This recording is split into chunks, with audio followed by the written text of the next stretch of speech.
Assalamualaikum warahmatullahi wabarakatuh. Kali ini kita bertemu lagi dalam materi kegiatan menulis di perguruan tinggi. Untuk pertama, kegiatan menulis di perguruan tinggi, pertama kita dapat lebih mengenali kemampuan dan potensi diri kita.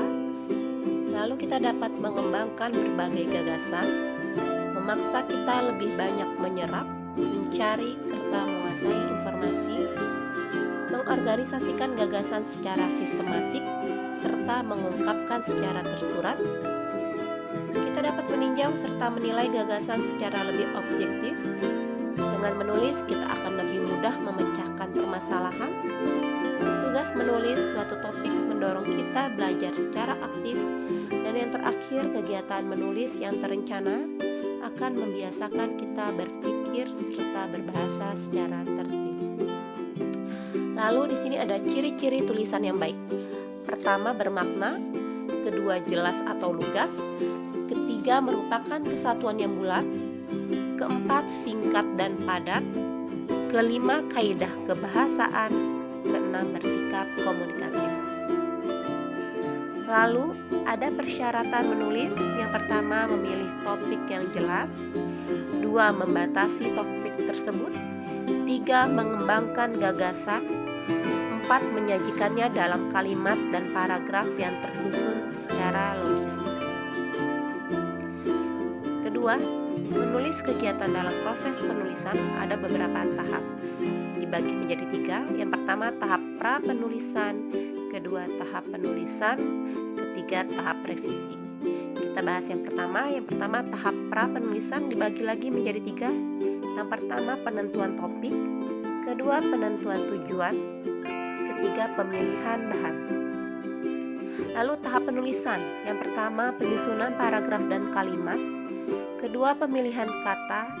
Ketiga, teknik penulisan. Yang ketiga, tahap revisi. Yang pertama, perbaikan buram pertama. Yang kedua, pembacaan ulang. Kita bahas pertama mengenai tahap pra-penulisan. Kegiatan yang pertama dilakukan jika menulis karangan. Pertama, menentukan topik. Topik dapat diperoleh dari berbagai sumber seperti pengalaman membaca, pengamatan terhadap lingkungan, serta kita dapat juga menulis tentang pendapat, sikap, dan tanggapan sendiri tentang orang lain atau tentang khayalan atau imajinasi kita. Kedua, membatasi topik adalah mempersempit dan memperkhusus lingkup pembicaraan. Untuk mempermudah, proses pembatasan dapat digunakan dengan gambar, diagram, atau cara visualisasi yang lain.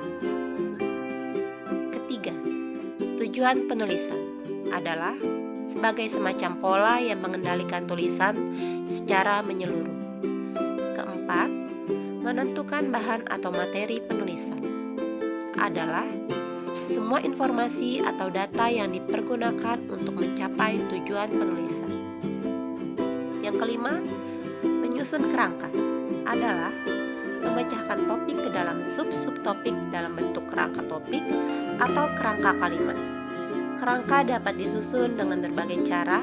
Yang penting, kerangka itu harus logis, sistematik, dan konsisten.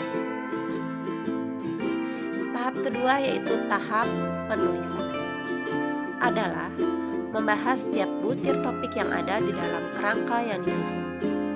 Dalam mengembangkan gagasan menjadi suatu karangan yang utuh, diperlukan bahasa. Dan kita harus mampu memilih kata dan istilah yang tepat sehingga gagasan dapat dipahami pembaca dengan tepat. Kata-kata itu harus dirangkaikan menjadi kalimat-kalimat yang efektif. Selanjutnya, kalimat-kalimat harus disusun menjadi paragraf-paragraf yang memenuhi persyaratan. Tulisan ini harus ditulis dengan ejaan yang berlaku, disertai dengan tanda baca yang digunakan secara tepat. Tahap yang terakhir yaitu tahap revisi. Yang dikerjakan sekarang ialah revisi secara menyeluruh sebelum diketik sebagai bentuk akhir naskah tersebut.